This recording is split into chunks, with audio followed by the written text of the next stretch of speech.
Hello नमस्कार दोस्तों, आज का टॉपिक आपका बीए 4 सेमेस्टर के जो एग्जाम होने वाले हैं उसका टॉपिक सेकंड आपका फर्स्ट करवाया था मैं हम लोगों को। आशा करता हूं कि आपको फर्स्ट वीडियो पसंद आया होगा। दूसरा जो वीडियो आपका है, टॉपिक आपका है सेकंड विश्व युद्ध। आपको मैंने फर्स्ट वीडियो में आपको फर्स्ट वर्ल्ड वॉर बताया था। आज का टॉपिक हमारा है सेकंड वर्ल्ड वॉर। आप हमारी वीडियो को जितना शेयर करेंगे उतना मैं और अच्छे से कंटेंट दूंगा। अगला जो वीडियो आएगा आपका शीत युद्ध, नॉन अलाइनमेंट मूवमेंट, इसके अलावा जितने भी यूरोपियन यूनियन है उनके बारे में, आसियान के बारे में, इन सब के बारे में आपको अलग अलग टॉपिक से वीडियो बना दूंगा। और इसके अलावा भारत की विदेश नीति। तो इससे क्या होगा, आपके एग्जाम में जो भी क्वेश्चन आ रहा है उसको आपको करने में दिक्कतें नहीं आएगी। अगर वीडियो को 1 से 2 बार आप देख लेंगे तो आप आराम से अच्छे नंबर से पास हो जाएंगे। ज्यादा लंबी वीडियो नहीं होगी, 10 से 15 मिनट की वीडियो होती है, तो इसको आराम से देखें, क्वेश्चन को समझने की कोशिश करें। क्वेश्चन का जो पॉइंट है वो आप नोट करने की कोशिश करें, क्योंकि ये पॉइंट ही आपको नंबर दिलवाने का काम करेगा। अगर आप इन पॉइंटों को अगर लिखते हो तो आपको नंबर मिलेगा, क्योंकि बहुत सारी बुकों में इतनी नहीं दी हुई है। अगर आप नेट में सर्च करोगे तो कहीं मिलेगा, कहीं नहीं मिलेगा, बहुत चीजें आती है। ऐसे फर्स्ट वर्ल्ड वॉर के बारे में नहीं मिलता है क्वेश्चन, सेकंड वर्ल्ड वॉर के बारे में नहीं मिलता है।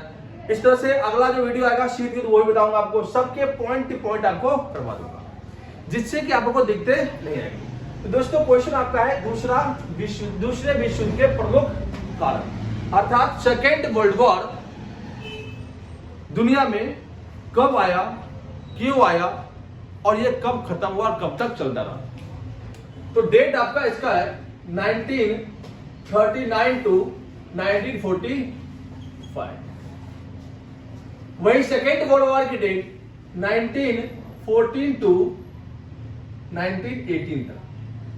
आपको पता होगा ही कि दोनों वर्ल्ड वॉर मित्र राष्ट्र और एक तरफ धुरी राष्ट्रों के बीच लड़ा गया था। मित्र राष्ट्र कहते हैं एक्सिस पावर और धुरी राष्ट्र कहते हैं एलाइड पावर। एक तरफ एलाइड पावर और एक तरफ एक्सिस पावर। इन दोनों पावर के बीच, दोनों पावर के बीच क्या हुआ, युद्ध हुआ, जहां पे एक्सिस पावर में अमेरिका, मित्र राष्ट्र में अमेरिका, ब्रिटेन, फ्रांस, रशिया ये शामिल थे। वही धुरी राष्ट्र में आपके जर्मनी, इटली, जापान, ऑस्ट्रिया, ये तमाम देश आपके शामिल थे। तो इन्हीं दोनों के मध्य जो है सेकेंड वर्ल्ड वॉर की शुरुआत होती है, और फर्स्ट वर्ल्ड वॉर तो पहले हो गया था। फर्स्ट वर्ल्ड वॉर खत्म होने के बाद यह आशा की गई थी कि किसी प्रकार से युद्ध सेकेंड वर्ल्ड वॉर न हो, लेकिन कुछ ही टाइम के बाद हम देखते हैं कि दुनिया में दूसरा विश्व युद्ध भी शुरू हो गया। दूसरे विश्व युद्ध के होने के कई सारे कारण हैं, जिनमें फर्स्ट कारण आपका है वर्साई की संधि। ये वर्साई की संधि में आप लोग को कंफ्यूजन होता है, इसे हम पेरिस की संधि भी कहते हैं। लिख लेना यहाँ पे, पेरिस की संधि, पेरिस की संधि। कई बार क्वेश्चन आपका यही समझ आता है कि पेरिस की संधि के ऊपर टिप्पणी लिखे, तो ये आप ध्यान रखेंगे कि पेरिस की संधि या वर्साई की संधि है क्या।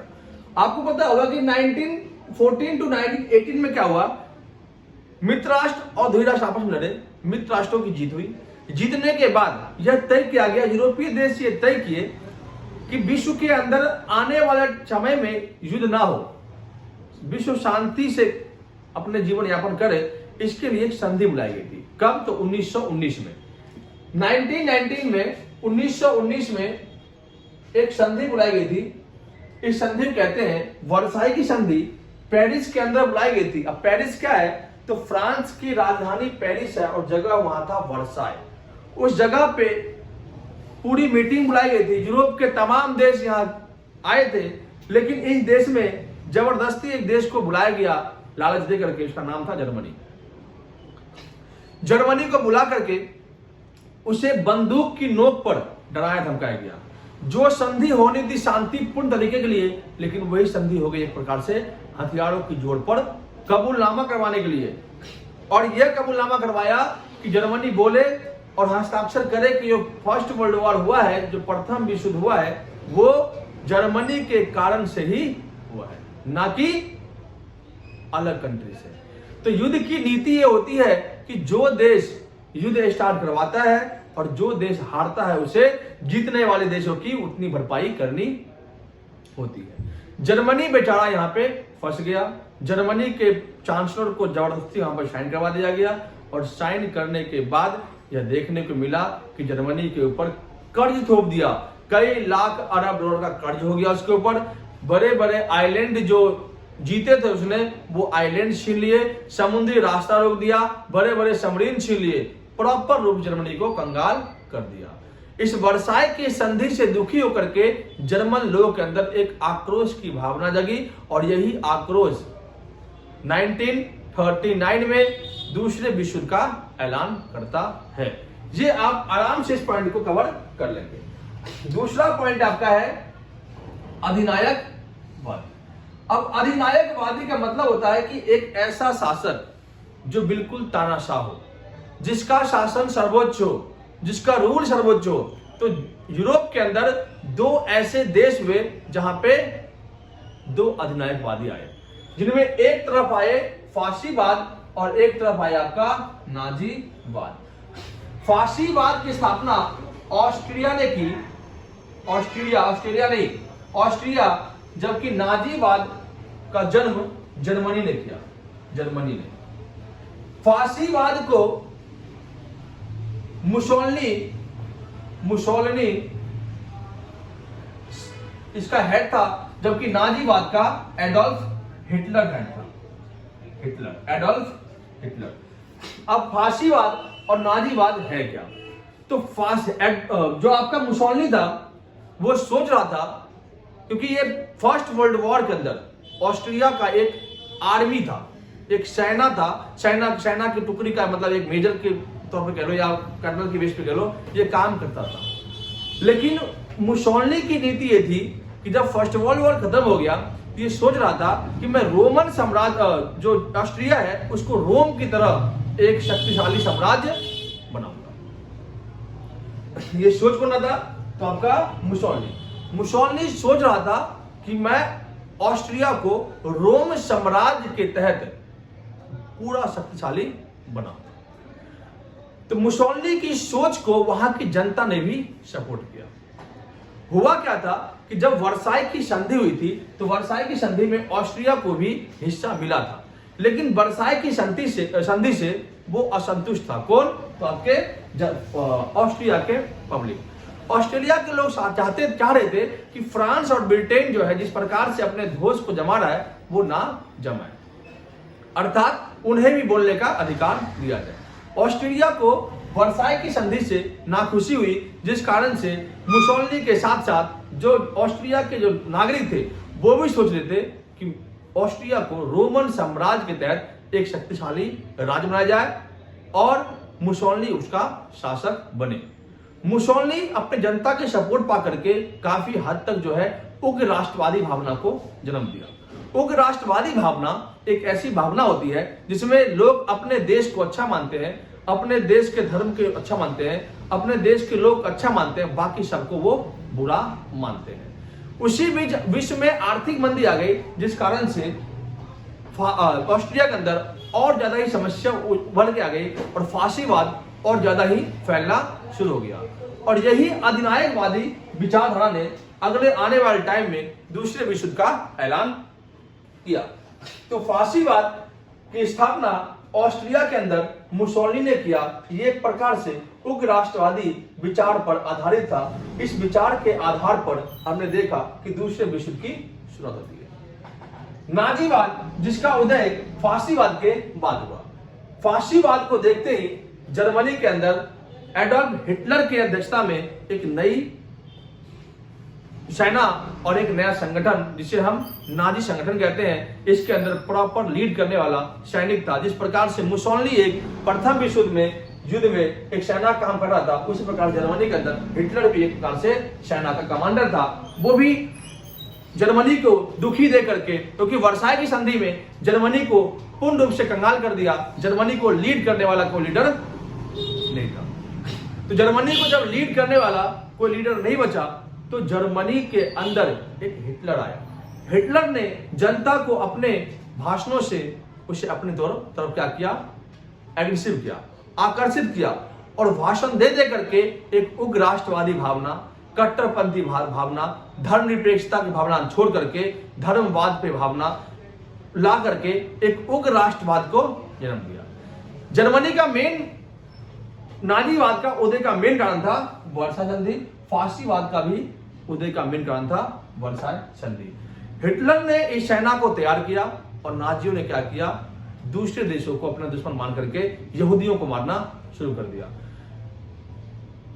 नाजी सेना का एक ही उद्देश्य था, आर्य लोग पवित्र है, आर्यों के अलावा जो यहूदी है, यहां तक जर्मन के यहूदी, वो भी बेकार हमारे लिए है, इसलिए उन्होंने यहूदियों को मारना शुरू कर दिया, जिस कारण से देश के अंदर बहुत बड़ी समस्या उत्पन्न होनी शुरू हो गई। और ये था कि आने वाले टाइम में युद्ध होकर ही रहेगा।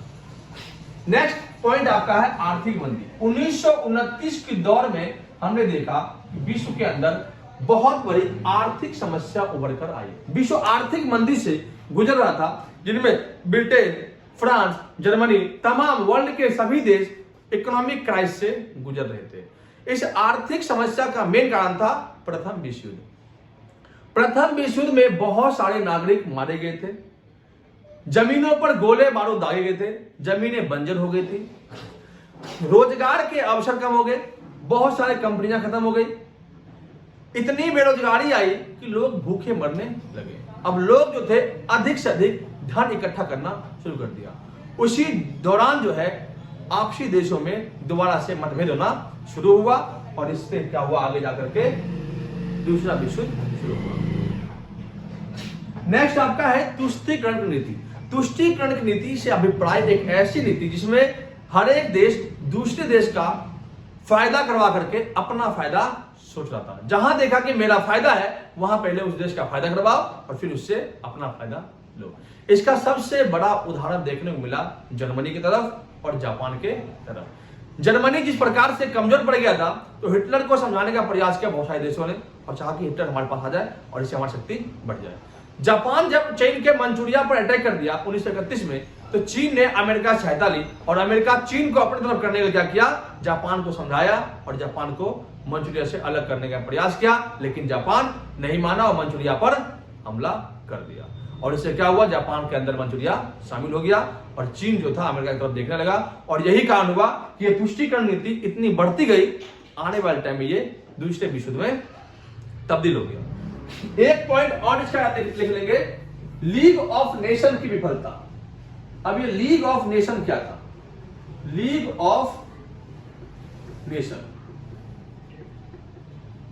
ये लीग ऑफ नेशन की स्थापना 1920 में हुई थी, जिसे इसकी स्थापना इसलिए की गई क्योंकि एक प्रकार से अंतरराष्ट्रीय संस्था था। क्योंकि फर्स्ट वर्ल्ड वॉर के टाइम में यह तय किया गया था कि देखा गया कि ये जो लीग ऑफ नेशन है, जो अंतरराष्ट्रीय संस्था है, इसका अभाव था, इस कारण से फर्स्ट वर्ल्ड वॉर हो गया।